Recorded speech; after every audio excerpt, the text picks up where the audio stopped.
Republic Bharat और कू की बस का सफर लगातार जारी है और इसी सफर के दरमियान हम पहुंचे उत्तर प्रदेश के बिजनौर और बिजनौर में हमने जानने की कोशिश की कि बिजनौर का सियासी मूड क्या कहता है। नमस्कार, स्वागत है आपका रिपब्लिक भारत के डिजिटल प्लेटफॉर्म पर। मैं हूं आपके साथ विवेक शांडिल्य। नमस्कार, मैं हूं आपके साथ सृष्टि पांडे। रिपब्लिक भारत और कू की बस का सफर लगातार जारी है। उत्तर प्रदेश में सियासी जमीन किसकी मजबूत हो रही है, ये लगभग हर जिले से हर तस्वीर हम आपको दिखाने की कोशिश कर रहे हैं। बिजनौर हम पहुंचे, वहां के अगर सियासी समीकरणों की विवेक बात करें, अगर सीटों की बात करें तो कुल मिलाकर 8 विधानसभा सीटें बिजनौर में हैं और जिनमें से इस वक्त मौजूदा समीकरण ये कहता है कि 5 सीटें बीजेपी के पास में हैं और 3 सीटें समाजवादी पार्टी के खाते में हैं। बिल्कुल, मौजूदा समय में परिप्रेक्ष्य ये है कि 5 सीटें जो है वो बीजेपी के पास है और 3 सीटें समाजवादी पार्टी के पास है। लेकिन 2017 में जब उत्तर प्रदेश में चुनाव हुए उस वक्त मोदी लहर भी थी और उस वक्त 6 सीटें बीजेपी को मिली थी और 2 सीटें समाजवादी पार्टी के खाते में गई थी। हाँ। लेकिन बीच में एक सीट खाली होने की वजह से उपचुनाव कराया गया नूरपुर में और वहां पर उपचुनाव के बाद एक सीट जो है वो जिस पर उपचुनाव हुआ वो समाजवादी पार्टी के खाते में चलेगी। समीकरण 5 और 3 का होगा, जिससे समाजवादी पार्टी अभी भी बहुत उत्साहित है। उसे लग रहा है कि जो माहौल है वो समाजवादी पार्टी के पक्ष में है बिजनौर में, उसकी सीटों की संख्या 3 से और ज्यादा बढ़ेगी। लेकिन नेक टू नेक फाइट अगर देखें तो बिजनौर में जहां एक तरफ एसपी बीएसपी की फाइट है, वहीं एआईएमआईएम, कांग्रेस, बीएसपी और आम आदमी पार्टी, ये तमाम दल भी चुनावी ताल ठोक रहे हैं यहाँ पर।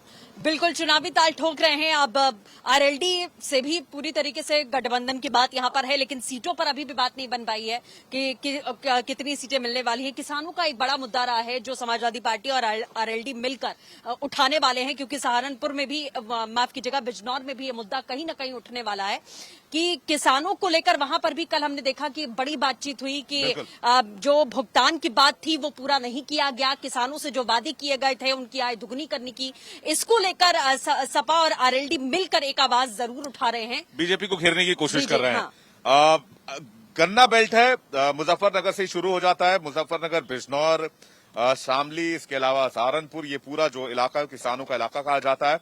और बिजनौर की अगर बात करें तो बिजनौर भी किसान बहुल इलाका है। किसान का मुद्दा हिट करने वाला है। किसान कितने पक्ष में बीजेपी के जाते हैं, ये भी काफी डिसाइसिव मुद्दा इस इलाके में रहने वाला है।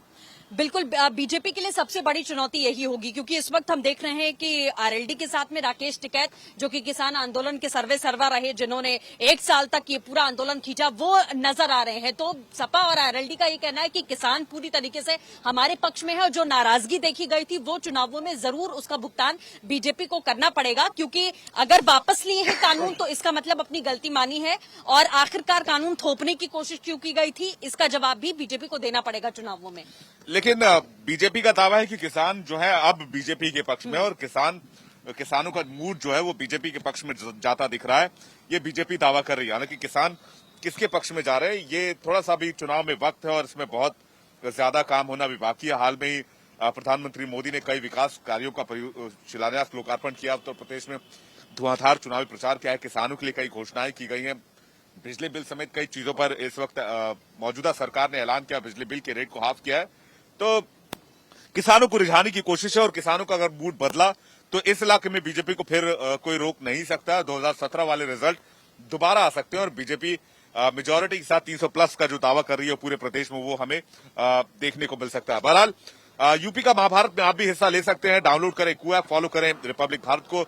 आप अपने विचार रखें उत्तर प्रदेश चुनाव को लेकर और #यूपी की आवाज का इस्तेमाल करें और यूपी का महाभारत में अपनी राय रखें। आप सेल्फी और फोटोज और इसके अलावा वीडियोस भी डाल सकते हैं। बिल्कुल, तो सफर लगातार जारी है। आगे भी जो तमाम समीकरण हैं आगे के जिलों के, वो हम आपको बताते रहेंगे। लेकिन आप भी हिस्सा ले सकते हैं। को ऐप डाउनलोड करिए, #यूपी की आवाज के जरिए यूपी की राजनीति को लेकर आप अपने विचार, अपनी सोच और अपनी समझ साझा कर सकते हैं। फिलहाल के लिए बस इतना ही।